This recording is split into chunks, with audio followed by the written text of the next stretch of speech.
நீலாஞ்சனசமாபாசாம் ரவிபுத்திரம் யமாக்ரஜம் சாயா மார்த்தாண்ட சம்பூதம் தம் நமாமி சனேஸ்வரம். ஸ்ரீ சக்தி YouTube channel நேயர்களுக்கு ஹரிஹர சர்மாவின் பணிவான நமஸ்காரங்கள். இப்போ நாம் பார்க்க போகிறது வருகின்ற நிகழும் மங்களகரமான சார்வரி வருஷம் மார்கழி மாதம் 11ஆம் தேதிக்கு சரியான ஆங்கில தேதி 27/12/2020 ஞாயிறு அன்று அதிகாலை 5:23 சனி பகவானானவர் தனுர் ராசியிலிருந்து மகர ராசிக்கு செல்கிறார். அவர் மகர ராசியில் வருகின்ற 29/3/2023 வரை மகர ராசியில் ஆட்சி செய்வார். அவரை இந்த பெயர்ச்சி பலன்களை நாம் ஒவ்வொரு ராசிக்கும் விரிவாக பார்ப்போமா? சக்தி யூடியூப் சேனலை இதுவரையிலும் சப்ஸ்கிரைப் பண்ணாதவங்க சப்ஸ்கிரைப் பண்ணுங்க. அதுக்கு பக்கத்தில் ஒரு பெல் பட்டன் இருக்கும். அந்த பெல் பட்டன் அழுத்தினீங்கன்னா எங்களுடைய சக்தி யூடியூப்ல என்னென்ன புதுசாக போடுறோமோ, யூடியூப் சேனல் புது ஆன்மீகம் தொடர்பாக ஜோதிடம் தொடர்பாக போடுறோமோ அது எல்லாம் உங்களுக்கு உடனே உங்களுடைய மொபைலில் நோட்டிஃபிகேஷன் வரும். இதுவரையிலும் சப்ஸ்கிரைப் பண்ணாதவங்க சப்ஸ்கிரைப் பண்ணுங்க. உங்களோட இல்லாமல் உங்களுடைய நண்பர்களுக்கும் உங்களோட உறவினர்களுக்கும் சப்ஸ்கிரைப் பண்ண சொல்லுங்க. நன்றி. வணக்கம். சக்தி ஜோதிட குழு சார்பாக வைத்தீஸ்வரன் பேசுகிறேன். இப்போ நம்ம சனி பெயர்ச்சியை பத்தி பார்க்க போறோம். 2020 டிசம்பர் மாதம் 27ஆம் தேதி காலை 5:23 சனி 4ஆம் இடமான தனுசுல இருந்து பயிற்சியாகி மகரத்துக்கு 5ஆம் இடமான மகரத்துக்கு பயிற்சி ஆகிறார். ஏற்கனவே அங்க மகரத்துல இருக்கிற குரு பகவான் மகரத்துல இருக்கிறாரு. அந்த இடத்துக்கு சனி பகவான் 4ஆம் இடமான அர்த்தாஷ்டம இடத்துல இருந்து பயிற்சியாகி 5ஆம் இடமான சனியோட வீட்டுக்கு ஆட்சி பெற்று போகிறார். இதனால சனி பலம் பெறுகிறார். இதுவரை கன்னிராசி அன்பர்கள் அர்த்தாஷ்டம சனியில பட்ட சில கஷ்டங்கள்லாம் நீங்கி இப்ப அவங்களுக்கு நல்ல நேரம் பிறக்க போகுது. இவங்களுக்கு 5ஆம் இடத்துக்கு சனி பயிற்சியாகி ஆட்சி பெறதுனாலையும் அங்கேயே குரு இருக்கிறதுனாலையும் நீச்ச பங்க ராஜயோகம் பெற்ற குரு இருக்கிறதுனாலையும் இவங்களுக்கு இப்ப இந்த காலகட்டம் அவங்களுக்கு ரொம்ப நல்ல காலமா இருக்கும். அவங்களுக்கு நோய்வாய்ப்பட்டிருந்தவங்களுக்கு நோய் குணமாகிறதுக்கும் இப்ப நல்ல உகந்த காலமா இப்ப இருக்கும். அதே மாதிரி அவங்களோட 4ஆம் இடத்துல இருந்து அவங்களுக்கு எக்ஸாம்ல எல்லாம் சரியா பண்ண முடியாம இருந்த மாணவர்கள் இப்ப 5ஆம் இடத்துக்கு சனி பயிற்சியாகி அதுவும் குரு ஆட்சி பெறதுனாலையும் குருவோட இணைந்து இருக்கிறதுனாலையும் அவங்களோட புத்தி கூர்மை அதிகமாகி அவங்க நல்ல மதிப்பெண்கள் வாங்குறதுக்கு வாய்ப்புகள் உருவாகும். இந்த சனி பெயர்ச்சி அவங்களுக்கு நல்ல இதை கொடுக்கும். அதே மாதிரி கலைகள்ல ஆர்வம் 5ஆம் இடத்துக்கு போறதுனால கலைகள்ல விளையாட்டுல ஆர்வங்கள் மாணவர்களுக்கு ஜாஸ்தி ஆகும். இந்த சனிக்கு எப்பவுமே 3 பார்வைகள் உண்டு. 3 இடங்களை சனி பார்வை செய்யும். இப்போ 5ஆம் இடத்துல இருந்து 3ஆம் பார்வையாக கன்னிராசியோட 7ஆம் இடமான மீனத்தையும் மகர ராசியில இருந்து சனி 7ஆம் பார்வையாக கடக ராசியையும், அதாவது கன்னிராசிக்கு 11வது ராசியையும் கன்னிராசிக்கு 2ஆம் இடமான துலாத்தையும் பார்க்கும். இதோட பலன்களை பற்றி நம்ம வல்லுநர்கள் ஒவ்வொருவரா இப்ப விளக்க ஆரம்பிப்பாங்க. இப்போ முதல்ல 3ஆம் பார்வையா மீனத்தை பாக்குறாரு, அதாவது கன்னிராசிக்கு 7ஆம் இடத்தை பாக்குறாரு. அதை பத்தி டாக்டர் ஹரிஹர சர்மா ஐயா விளக்குவாங்க. ஐயா பிரமாதமா சொன்னீங்க ஐயா. நல்ல இந்த பயிற்சியோட பலன்கள் சொல்றீங்க. ஆரம்பத்திலே பார்த்தோம் அப்படின்னாக்க கன்னிராசிக்கு இதுவரை இருந்த பிரச்சனைகள் விளைகிறது அப்படின்னு சொன்னீங்க. அது உண்மையா அப்படின்னா உண்மை. இதை தவிர இந்த மகர ராசிக்கு பெயர்ற சனி பகவான் 3ஆம் பார்வையா அந்த கன்னியா ராசிக்கு 7ஆம் இடத்தை பாக்குறாரு.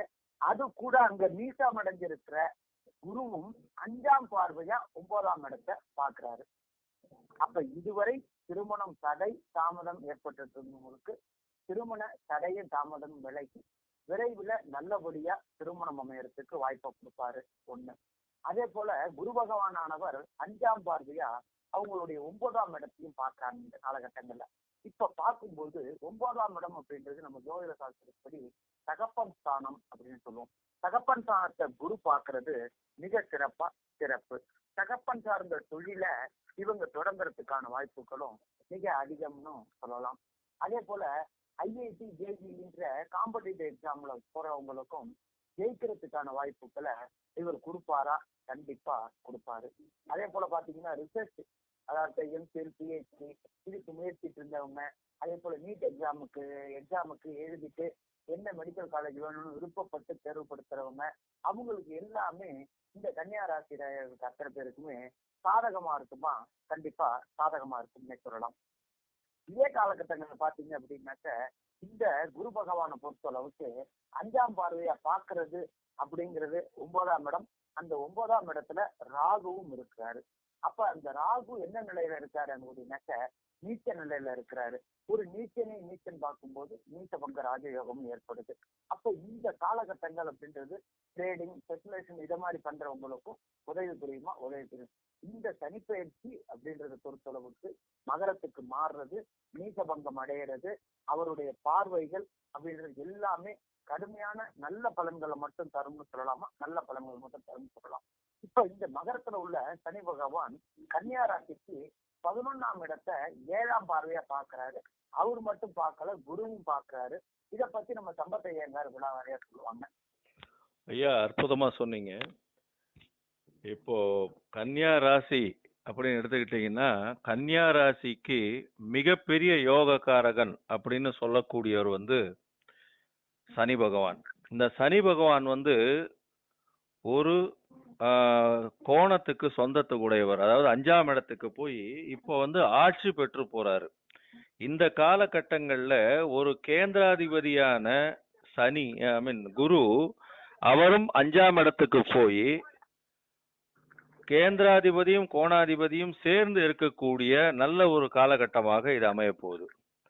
இதை தவிர நீங்க நல்லபடியா விளக்கின அந்த நீச்சபங்க ராஜயோகம் இந்த காலகட்டங்கள்ல குருவுக்கு ஏற்பட்டு அபரிமிதமான ராஜயோகத்தை இந்த காலகட்டங்களில் நிச்சயமாக இவர் கொடுக்கக்கூடும்.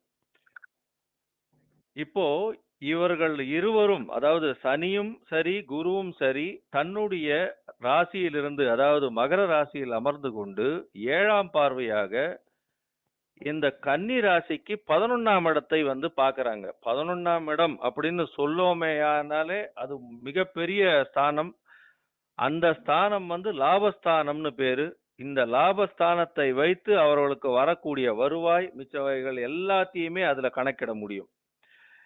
இந்த காலகட்டங்கள் இவ்வளவு நாள் இவர்களுக்கு தொழிலில் ஏற்பட்ட முடக்கம், சுணக்கம் இது எல்லாமே மாற்றமாயி தொழில் மூலியமாக மிகப்பெரிய வருமானம், மிகப்பெரிய லாபம், மிகப்பெரிய சம்பத்து இதெல்லாம் இந்த காலகட்டங்கள்ல இவங்களுக்கு சேரக்கூடிய வாய்ப்புகள் மிக மிக அதிகம்.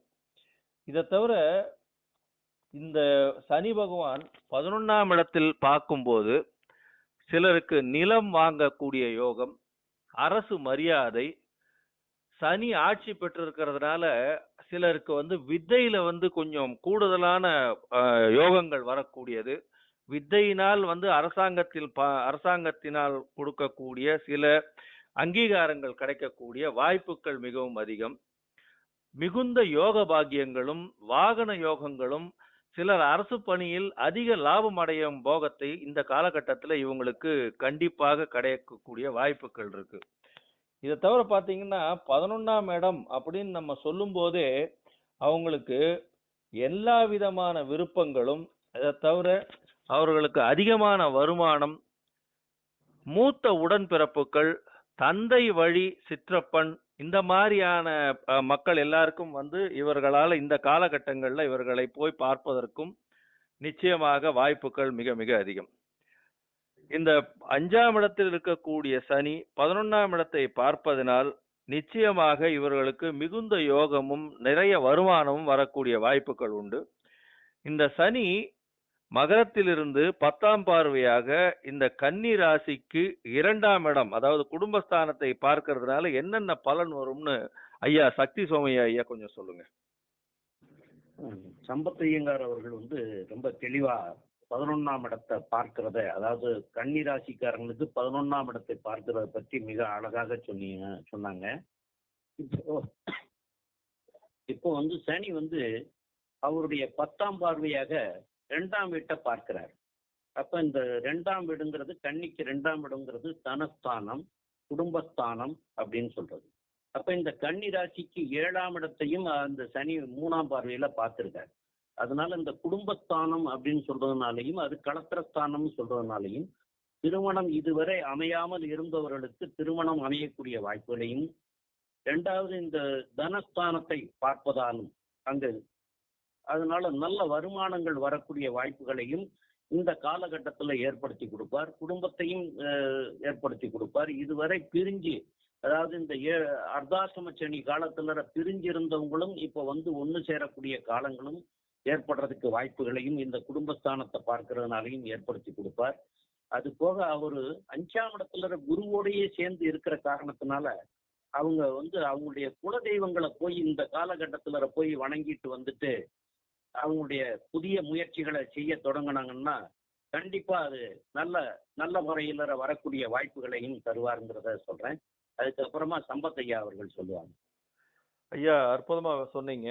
இப்போ இந்த காலகட்டமான சனி பெயர்ச்சியினுடைய இந்த 2.5 வருஷ காலகட்டத்துல குருவினுடைய 2 பெயர்ச்சிகள் வருது. அதாவது குரு மகரத்திலிருந்து கும்பத்திற்கு 2021ஆம் ஆண்டு 11ஆம் மாசம், அதாவது நவம்பர் மாசம் போறாரு. அந்த காலகட்டத்தில் சனி தனியாக ஆட்சி பெற்று 5ஆம் இடத்தில் இருக்கார். இப்போ சனியும் குருவும் 5ஆம் இடத்தில் இருக்கும்போது கன்னியா ராசிக்காரர்களுக்கு குழந்தை பேர் இருக்கக்கூடிய வாய்ப்புகளும் உண்டு. இப்போ தனியாக சனி ஆட்சி பெற்ற சனியாகவும் போறாரு. அதனால கண்டிப்பாக இந்த கன்னியா ராசிக்காரர்களுக்கு திருமணமானவர்களுக்கு குழந்தை பேர் பாக்கியம் இருக்கக்கூடிய வாய்ப்புகள் நிச்சயமாக அமையக்கூடும். ஏன்னா அவரே அந்த 5ஆம் இடத்து ஒரு திரிகோணாதிபதி என்னைக்கும் அசுபம் பண்ண மாட்டார். அதனால 5ஆம் இடத்துல அவரே ஆட்சி பெற்று போயிருக்கிறதுனால இந்த காலகட்டங்கள்ல திருமணமான தம்பதியர்களுக்கு நிச்சயமாக குழந்தை பேர் ஏற்படக்கூடிய வாய்ப்புகள் உண்டு. இதை தவிர குரு கும்பத்திற்கு சென்றவுடன், அதாவது 2021 நவம்பர் மாசத்துல அவர் கும்பத்திற்கு போகும்போது தனியாக இருக்கக்கூடிய சனி நிச்சயமாக மிகப்பெரிய யோகத்தை இந்த ராசிக்காரர்களான கன்னியா ராசிக்கு கொடுக்க போகிறார். அதை தவிர குரு தன்னுடைய 9ஆம் பார்வையால அவர் துலாத்தை பார்க்கிறார். அதாவது குடும்பஸ்தானத்தையே பார்க்கிறார். சனியும் பார்க்கிறார், குருவும் பார்க்கிறார். அதனால குடும்பம் நிலைமைகள் நிச்சயமாக மிகவும் வலுப்பெறக்கூடிய வாய்ப்புகள் உண்டு. இதை தவிர இந்த காலகட்டங்கள்ல குருவினுடைய பெயர்ச்சியினால கன்னியா ராசிக்காரர்களுக்கு சனி பெயர்ச்சியில் என்னென்ன யோகங்கள் கிடைக்கும் அப்படின்னு ஐயா வைத்தீஸ்வரன் ஐயா கிட்ட கேட்டு தெரிஞ்சுக்குவோம். ஐயா நல்லது, நல்லா சொன்னீங்க. இப்போ குரு கும்பத்துக்கு பெயர்ந்தப்புறம் சனி தனியா ஆட்சி பெற்று தனியா இருந்து 3ஆம் பார்வையா 7ஆம் இடத்தை களத்திர ஸ்தானத்தையும் பார்க்கிறாரு கன்னி ராசிக்கு. இந்த காலகட்டங்கள்ல அதாவது அந்த நவம்பர் 2021 நவம்பர்ல இருந்து 2022 ஏப்ரல் வரைக்கும் இவங்களுக்கு அந்த டைம்ல கல்யாணங்கள் பார்த்துட்டு இருந்தாங்கன்னா காலதாமதம் ஆகிறதுக்கு வாய்ப்பு இருக்கு. அதுக்கு அப்புறம் கல்யாணம் ஆகிறதுக்கு வாய்ப்பு இருக்கும். இந்த ஒரு 7-8 மாச காலங்கள் கல்யாணம் அதெல்லாம் கொஞ்சம் தள்ளி போறதுக்கு வாய்ப்புகள் இருக்கும். ஏன்னா தனியா சனி 3ஆம் பார்வையா 7ஆம் இடத்தை பாக்குறதுனால அவங்களுக்கு பொது நண்பர்களோட சேர்ந்து தொழில் பண்றவங்க அதுல கொஞ்சம் கவனமா இருக்கணும். அந்த டைம்ல இந்த 2021 நவம்பர்ல இருந்து 2022 ஏப்ரல் வரைக்கும் இவங்க அந்த பார்ட்னர்ஷிப்ல பிசினஸ் பண்றவங்க எல்லாம் கொஞ்சம் கேர்ஃபுல்லா அந்த பிசினஸ பண்ணணும். அதே மாதிரி பப்ளிக் லைஃப்ல இருக்கிறவங்க, அதே அந்த பொது வாழ்க்கையில இருக்கிறவங்க அந்த ஆதரவு அவங்களோட கூட இருக்கிறவங்களோட ஆதரவு அவங்களுக்கு கிடைக்கிறதுல கொஞ்சம் சிரமம் இருக்கும். அதனால இவங்க கொஞ்சம் அட்ஜஸ்ட் பண்ணி போகணும். அதை அவசரப்பட்டு எதுவும் பேசி பிரச்சனைகள் ஆக்கி பிரிஞ்சிடக்கூடாது. அதனால அந்த நேரங்கள்ல இவங்க கொஞ்சம் பொறுமை காத்து எல்லாத்தையும் அரவணைச்சு போற மாதிரி பேசிக்கணும். ஏன்னா ஏதாவது தேவையில்லாம பேசி பிரச்சனையை உருவாக்கிடக்கூடாது அந்த டைம்ல. ஏன்னா 7ஆம் இடத்தை சனி மட்டுமே பாக்குறாரு. கன்னிராசிக்கு 7ஆம் இடத்தை பாக்குறதுனால கொஞ்சம் அந்த டைம்ல கொஞ்சம் கவனமா பேசி மற்றவங்களை இணைத்து கொண்டு போகணும். அது மாதிரி பங்குதாரர்கள் இருக்கிற தொழில் பண்றவங்க அவங்களோட கொஞ்சம் அட்ஜஸ்ட் பண்ணி போக வேண்டிய காலமா இருக்கும் அந்த டைம். அதுக்கப்புறம் அவங்களுக்கு குருவே அங்க போயிடுவாரு. அதுக்கப்புறம் நல்ல டைம் வந்துடும். இப்போ சனி 7ஆம் பார்வையா 11ஆம் இடத்தை பார்க்கும்போது குரு கும்பத்துல இருந்து 10ஆம் இடத்தை பார்ப்பாரு. இத பத்தி நம்ம டாக்டர் ஹரிஹரசம்மா ஐயா விளக்குவாங்க. ஐயா பிரமாதமா சொன்னீங்க ஐயா, பிரமாதமா சொன்னீங்க. இப்ப பொறுத்தளவுக்கு இந்த மாறின சனி பகவான் ராசிக்கு 11ஆம் இடத்தை பாக்குறாரு. அது 11ஆம் இடம் அப்படின்றது பொறுத்தளவுக்கு மூத்த சகோதரம் அப்படின்னு சொல்லலாம். அதே போல 2ஆம் தார அமைப்பு உள்ள இடம்னு சொல்லலாம். அப்ப இந்த அர்த்தாசிரம சனியில பிரிஞ்சிருந்த குடும்பம் ஒரு சில காரணகட்டங்கள்னால பிரிஞ்சிருந்தாலும் அவங்களுக்கு தாரமைப்பில் 2ஆவதாக அமையறதுக்கு வாய்ப்பையும் கொடுப்பார். ஒண்ணு. அதே போல மூத்த சகோதரருக்கும் இவங்களுக்கும் இருந்த கருத்து வேறுபாடுகள் மறையும்.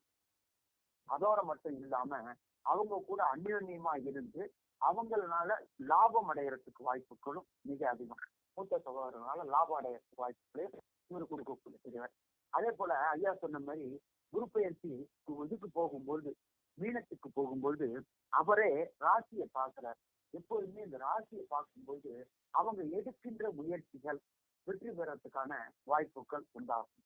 இந்த இடத்துல பாத்தீங்க அப்படின்னாக்க 3ஆம் இடத்துல கம்யூனிகேஷன் பாவத்துல கேது பகவான் இருக்கிறாரு. அவர் பெயர்ச்சி அடைஞ்சு 2ஆம் இடத்துக்கு வராரு. அப்ப இவங்களுடைய வாக்கு அப்படின்றது நல்ல நிலையில இருந்துச்சு. இவங்களுடைய ஆர்குமெண்ட், இவங்களுடைய பேச்சினால நல்ல செயல்பாடுகள் நடக்கிறதுக்கான வாய்ப்புகளையும் கொடுப்பாரு. மொத்தத்துல பார்த்தோம் அப்படின்னாக்க இந்த கன்னியா ராசிக்கு பொறுத்தளவுக்கு சனி பெயர்ச்சியும் சரி, குரு பெயர்ச்சியும் சரி, ராகு கேது பெயர்ச்சியும் சாதகமா இருக்கு அப்படின்னே நம்ம சொல்லலாம். இதுக்கு மேல நம்மளுடைய சம்பத்தை இயங்குறவங்க விளக்குவாங்க. ஐயா அற்புதமா சொன்னீங்க. இதுல கும்பத்துல குரு போகும்போது சனி 3ஆம் பார்வையாக 7ஆம் இடத்தை, அதாவது கன்னியிலிருந்து 7ஆம் இடமான மீனத்தை பாக்குறாரு. அதனால் பிரச்சனைகள் வரும், பார்ட்னர்ஷிப்ல ப்ராப்ளம் வரும், கலத்திரத்தோட ப்ராப்ளம் வரும், இதெல்லாம் நம்ம சொன்னோம். இருந்தாலும் குரு 2ஆம் இடத்தை பார்க்கறதுனால, அதாவது 9ஆம் பார்வையாக குரு 2ஆம் இடத்தை பார்க்கறதுனால குடும்பத்தில் பிரச்சனைகள் வருவதற்குண்டான வாய்ப்புகள் கம்மி. ஒண்ணு. 2வது விஷயம் பேச்சில் நயமான பேச்சுகள் இருக்கக்கூடிய வாய்ப்புகள் இருக்கும். ஏன்னா குரு பார்க்கறதுனால 2ஆம் இடத்தை பேச்சு தடித்து பேசக்கூடிய வாய்ப்புகள் இருக்காது. அதனால் அவர்களுடைய பார்ட்னர்ஷிப்போ எதா இருந்தாலும் கொஞ்சம் பொறுமை காத்து பேசக்கூடிய அளவுக்கு அவங்க மெச்சூரா இருப்பாங்க. நிச்சயமாக அதை நல்லபடியா பண்ணுவாங்க அப்படின்னு தான் நம்ம நம்புறோம். இதை தவிர நம்ம இந்த காலகட்டங்களில் இவர்களுக்கு நல்ல விதமான இந்த 2.5 வருஷம் இது ஒரு மிகப்பெரிய பொற்காலமாக அமையக்கூடிய வாய்ப்புகள் தான் இருக்கு. ஏன்னா இவ்வளவு நாள் இந்த 2.5 வருஷம் இவர்கள் அர்த்தாஷ்டம சனியினாலும் கேந்திரத்தில் போய் குரு அமர்ந்து கொண்டு அவர் கொடுத்த தொல்லையினாலும் மிகப்பெரிய மன உளைச்சலுக்கும் எல்லா விஷயத்திலையும் மிகப்பெரிய பிரச்சனைக்கு ஆளாயிருப்பாங்க. இப்போ அதிலிருந்து எல்லாமே அவர்களுக்கு மொத்தமாக மாறப்போகுது. ஏன்னா கேந்திரத்தில் இருந்த குரு ஏற்கனவே அவர் நவம்பர் 15ஆம் தேதி மாறிட்டாரு. இப்போ சனியும் மாறுறாரு. நீச்சபங்க ராஜயோகம் கிடைக்க போகுது. இதுக்கு அடுத்து வரக்கூடிய குரு பயிற்சிகள் எல்லாமும் சனி பயிற்சி காலகட்டத்தில் இருக்கக்கூடிய குரு பயிற்சியும் ராகு பயிற்சியும் ஒரு மிகப்பெரிய பொற்காலத்தை இவர்களுக்கு கொடுக்க போகுது. ஆனா சில நேரத்துல இவர்களுக்கு அவர் பிறந்த லக்னத்தின் பிரகாரம், அவர் பிறந்த நட்சத்திரத்தின் பிரகாரம் தசையோ புக்தியோ கை கொடுக்கல என்றால் அப்போ அவர்களுக்கு என்னென்ன பரிகாரங்கள் செய்யணும், இந்த பரிகாரங்கள் செய்வதனால் அவர்களுக்கு நிச்சயமாக மேன்மை வருமா? இத பத்தி ஐயா சக்தி சோமையா கொஞ்சம் விளக்கமா சொல்லுங்க. ரொம்ப அருமையா சொன்னீங்க சம்பத் ஐயங்கார் அவர்கள். அதாவது இப்போ இவங்களுக்கு தசாநாதன் புத்திநாதனோ சரியில்லாமல் இருக்கிறவங்களுக்கு இப்ப இதுவரைக்கும் கஷ்டப்பட்டது மாதிரியாவே திரும்பவும் கஷ்டப்படக்கூடிய சூழ்நிலையை உருவாக்கிடுவாரு. ஏன்னு கேட்டா தசாநாதன் வலுவாக இருந்தால் இப்ப நம்ம சொன்ன மாதிரி எல்லாம் நடக்கக்கூடிய வாய்ப்புகள் இருக்கிறது. தசாநாதன் வலுவிழந்து போய் இருக்கும் பட்சத்தில் இந்த மாதிரி இருக்கிறவங்க கும்பகோணத்துக்கு இருந்து திருவாரூர் செல்லும் வழியில குடவாசல், அதாவது நன்னிலம், அங்க ஸ்ரீவாங்கியம்னு ஒரு ஸ்தலம் இருக்கிறது. அந்த ஸ்தலம் காசிக்கு நிகரான ஸ்தலம். அங்க யமபகவானுக்கு தனி சன்னதியே இருக்கிறது. அங்க சிவனும் பார்வதியும் இருக்கிறாங்க. அந்த சிவன் பார்வதியை போய் வணங்குறதுக்கு முன்னாடி அங்க குப்த கங்கை தீர்த்தம் அப்படின்னு ஒரு குளம் இருக்கிறது. அந்த குளத்துல நீராடி அந்த சிவன் பார்வதியும் வழிபட்டு யமதர்ம ராஜாவுக்கு தனி சன்னதி இருக்கிறது. அந்த யமதர்ம ராஜாவையும் வழிபட்டீங்கன்னா இந்த சனியினால் வரக்கூடிய தொல்லைகள்லாம் நீங்கி சகலமும் நன்மையாக மாறுங்கிறத சொல்லி இருக்கிறாங்க நம்முடைய முன்னோர்கள். அதை அங்க போய் வழிபட்டுட்டு நீங்க வாரம் சனிக்கிழமைகள்லையும் சனீஸ்வர பகவானை போய் வழிபட்டுட்டு இந்த ஏழை எளிய மக்களுக்கு உங்களால முடிஞ்ச தான தர்மங்களை பண்ணலாம். அதுலேயும் இந்த வஸ்திர தானம் பண்ணலாம். கருப்பு வஸ்திரங்கள், கருப்பு கொடை கொடுக்கலாம். அல்லது திருமணம் ஆக வேண்டிய பெண்களுக்கு திருமண செலவுக்கான பணங்களை நீங்க உங்களால முடிஞ்சதுகளை செய்யலாம். அதே மாதிரி முடவன் அப்படின்னு அதாவது கை கால் ஊனமுற்றவர்களுக்கு உங்களால முடிஞ்ச உதவிகளை எல்லாம் செய்யலாம். இந்த மாதிரி எல்லாம் செய்தீங்கன்னா கூட இதனால வரக்கூடிய விளைவுகள்லாம் மாறி நீங்கிரும். இதுக்கு ஒரு தோத்திரம் இருக்கிறது, இந்த சனி பகவானுடைய தோத்திரம். அதை நம்ம சம்பத்தையா அவர்கள் ரொம்ப தெளிவா சொல்லுவாங்க. சம்பத்தையா அவர்கள் சொல்லுவாங்க. ஐயா சொல்லுங்க. ஐயா அற்புதமா சொன்னீங்க. இது ஏற்கனவே நம்மளுடைய யூடியூப்ல போட்டிருக்கோம். முதல்ல ஆரம்பத்திலையும் இந்த ஸ்லோகத்தை நம்ம சொல்லியிருக்கோம். இதை தவிர நம்ம யமனுக்கு பரிகாரம் பண்ணோமேயானால் சனிக்கு சேரும் அப்படின்னு சொல்லியிருக்கோம். ஏன் அப்படின்னா யமன் சனியினுடைய சனியை பொறுத்தவரையிலும் அதாவது